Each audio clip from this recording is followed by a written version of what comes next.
Canal YouTube Eli Correia Oficial. Eu vou pedir a todos vocês que se inscrevam. O nosso canal cada dia mais forte. Mais de 500 mil inscritos, mais de 500 mil. Seja você mais um a se inscrever. Vamos lá então? E olha, não se esqueça de dar aquele like ao se inscrever, fazer aquele joinha, acionar o sininho, porque o sininho tocou.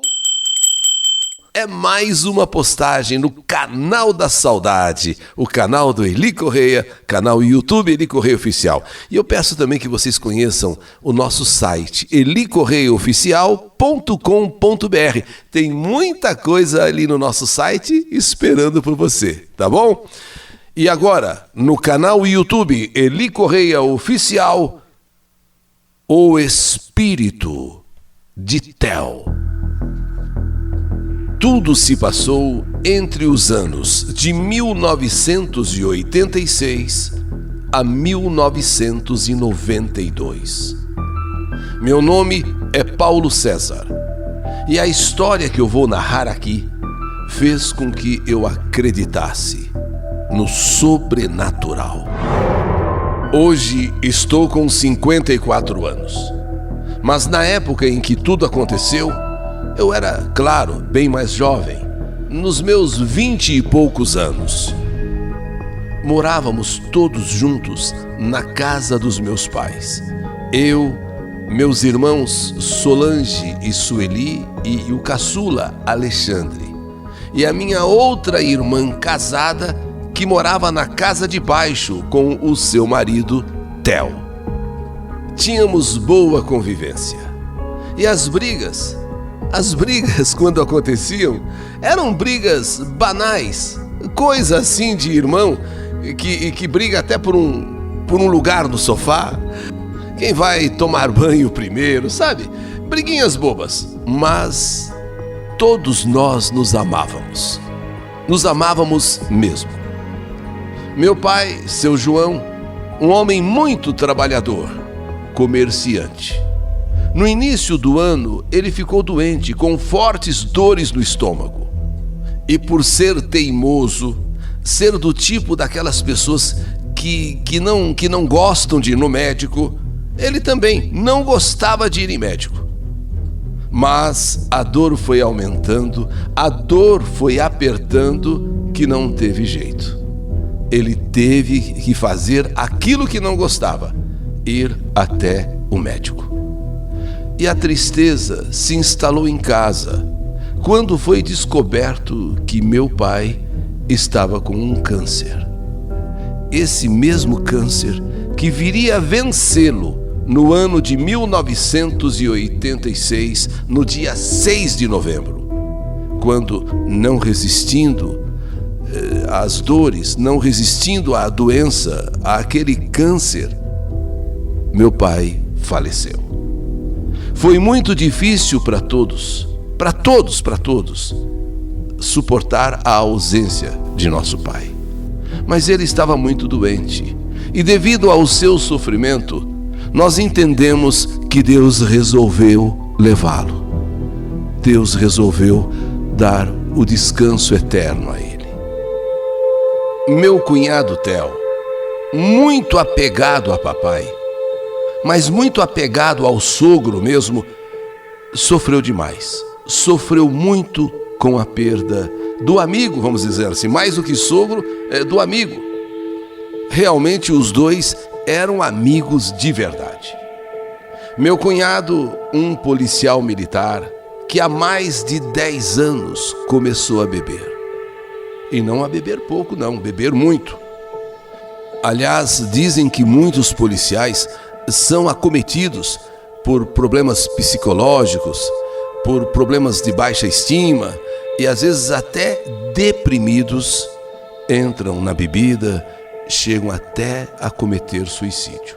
Bem, meu cunhado, com o tempo, foi ficando cada vez pior. Bebia e começou a ter mania de perseguição. Isso mesmo, mania de perseguição. De repente ele estava com a gente, ou estava em algum lugar, ele começava a se sentir perseguido.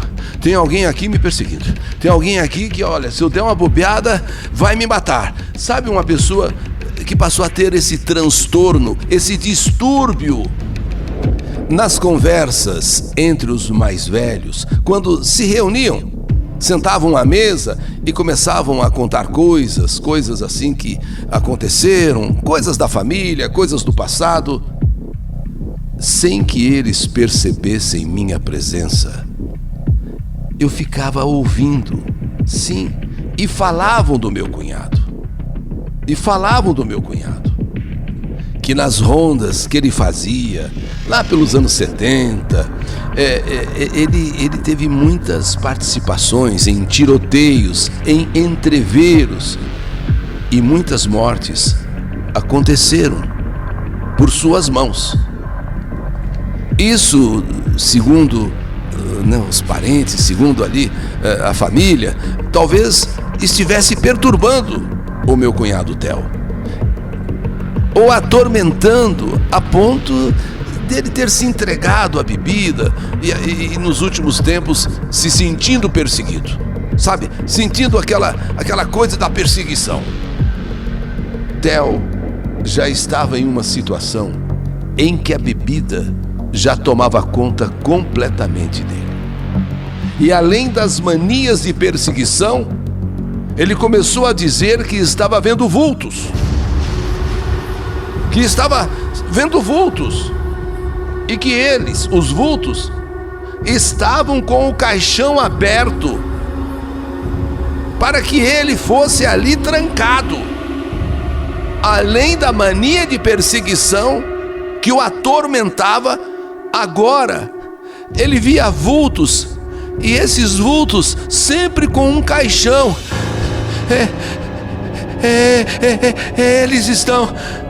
Eles estão querendo me trancar dentro do caixão. Eles estão querendo me trancar dentro do caixão. Eles estão querendo me trancar dentro do caixão. Sim, segundo ele, os vultos o queriam trancado vivo dentro do caixão. Minha irmã, junto aos parentes do meu cunhado, decidiram interná-lo no hospital militar devido à sua situação mental que piorava. Uma vez ele pegou a minha irmã e começou a brincar de roleta russa. Ele começou a brincar de roleta russa, e todo mundo sabe que brincadeira é essa. É você deixar uma única bala no tambor, vira o tambor e atira. Se coincidir da bala ficar parada ali na agulha, adeus, é tiro na certa. É a tal da roleta russa. Então estava muito perigoso tê-lo em casa. E o mais correto e o mais certo seria interná-lo. Uma vez internado, passando por um tratamento, ele melhorou e voltou para casa. Mas em 1988, ou seja, pouco tempo depois dessa internação, ele precisou ser internado novamente. Por outros motivos. Por problemas, inclusive, de digestão, problemas de intestino, e passou a tomar remédios. E esses remédios que ele tomava estavam melhorando bastante, inclusive a sua situação psicológica.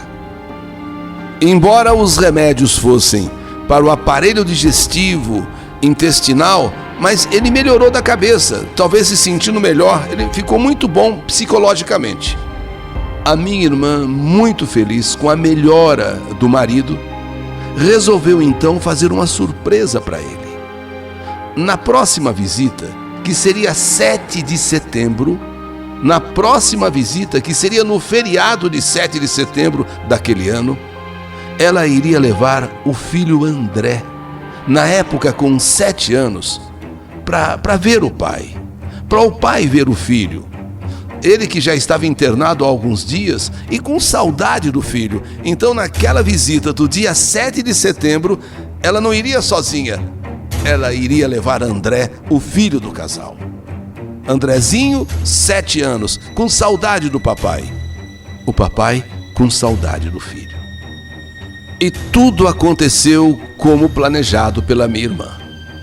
Preparou o filho, arrumou o filho bem bonitinho e foi, naquele 7 de setembro, fazer a surpresa na hora da visita.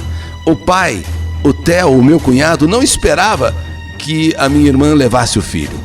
E então, naquele dia 7 de setembro, o menino, bem bonito, vestidinho assim, bem bacana, e a surpresa na hora da visita.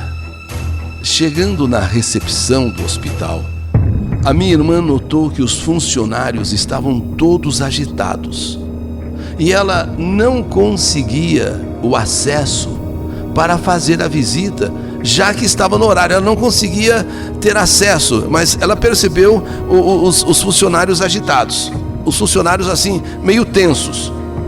Ela estranhou muito e ficou mais de 1 hora esperando que alguém a atendesse, que alguém liberasse a sua visita. E o menino também querendo ver o pai. Mãe, vai demorar. Não, filho, já. Quando então surgiu a equipe médica, notificando que, infelizmente, o meu cunhado Theo havia falecido. Ela, sem entender nada, ela entrou em desespero. Poxa, ela trouxe o filho para ver o pai. Seria uma surpresa para o pai. Por quê? Porque Theo, o marido, Theo, o pai, estava bem. E por estar bem, ela queria exatamente fazer aquela surpresa. E de repente, aquela agitação, mais de 1 hora esperando, e chega a equipe médica dizendo que Theo havia falecido. Sem entender nada, em desespero, o filho, o André, começou a chorar também, sem entender muito bem a situação. Mas a verdade era que realmente Theo, meu cunhado, tinha dado cabo à sua vida. Ele se jogou do 7º andar do hospital militar. Ele se jogou do 7º andar. Enquanto ela, na portaria, na recepção, esperava a liberação da visita, aquela agitação, e ele, tudo por causa que ele havia saltado do 7º andar do hospital. Aos 38 anos, meu cunhado já não fazia mais parte desse mundo, trazendo assim uma grande tristeza para toda a família. E muito mais especialmente para minha irmã e para o meu sobrinho André, que foi para ver o pai, só que viu o pai no caixão. Passaram-se os anos. Ano de 1992. Eu e minha esposa na época, Rosana, morávamos na casa em que a minha irmã morou com o meu cunhado. Aquela casa dos fundos, que com a morte do meu cunhado ela mudou dali. Ela foi embora dali com o filho. Então quem passou a morar lá foi eu, que havia me casado com Rosana. E foi naquela tarde de domingo que havíamos recebido um casal de amigos em nossa casa. E todos conversávamos alegres, com assuntos, inclusive sobre ovos de Páscoa, porque estava se aproximando o dia de Páscoa. Então nós estávamos falando sobre ovos de Páscoa, o que um gostava, o que o outro não gostava, o que um achava de um ovo, o que o outro achava do outro ovo de Páscoa. Bom, estávamos rindo assim e falando, comentando sobre ovos de Páscoa, quando de repente eu olho para a porta do meu quarto que fora de Theo e da minha irmã. Quando eu olho para a porta do meu quarto e simultaneamente Rosana também olhou, é quando vimos o inacreditável. Era o meu cunhado Theo. Sim, na porta do quarto. A minha mulher deu um grito. Eu fiquei pasmo. Eu fiquei petrificado. Era ele ali na porta do nosso quarto, quarto, como eu disse, já fora dele um dia, quando morou ali naquela casa com a minha irmã. Era ele ali na porta, um olhar triste, um olhar amargurado e querendo falar alguma coisa para nós, querendo falar alguma coisa. Sabe quando uma pessoa quer falar e não consegue, e aquele olhar triste? Rosana deu aquele grito e foi socorrida pelo casal de amigos que estava ali conosco. Eu me levantei e perguntei: o que você quer, Theo? O que você quer, Theo? Diz o que você quer. E ele, sem nada dizer, assim num passe de mágica, sumiu, desapareceu. Foi algo chocante. Foi algo que nos assustou e muito, tanto que Rosana não quis mais ficar naquela casa. Tive que arranjar um outro lugar o mais rápido possível, porque ela não quis mais ficar ali.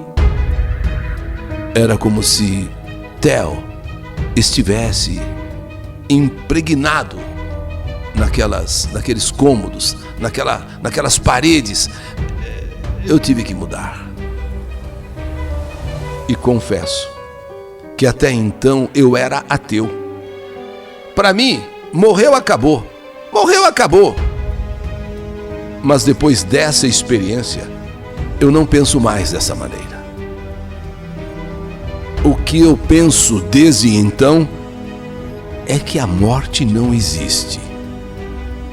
Ou melhor, a morte é para o corpo físico. Depois desta morte, você vive de outra maneira a vida espiritual. E não é difícil, e não é impossível que aqueles que morreram a morte física e hoje vivem a vida espiritual possam de alguma forma um dia aparecer para você. Um dia se manifestar a você.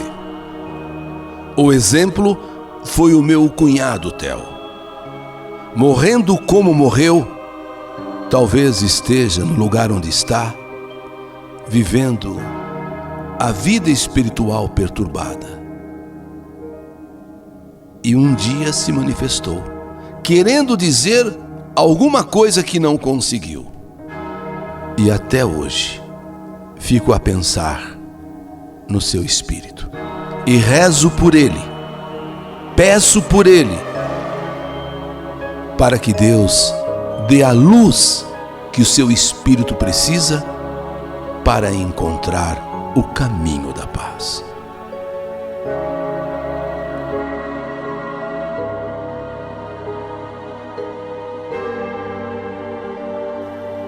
Esta é a minha história. História que a vida ou a morte escreveu. Que saudade de você!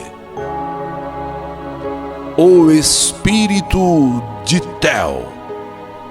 História do canal YouTube Eli Correia Oficial.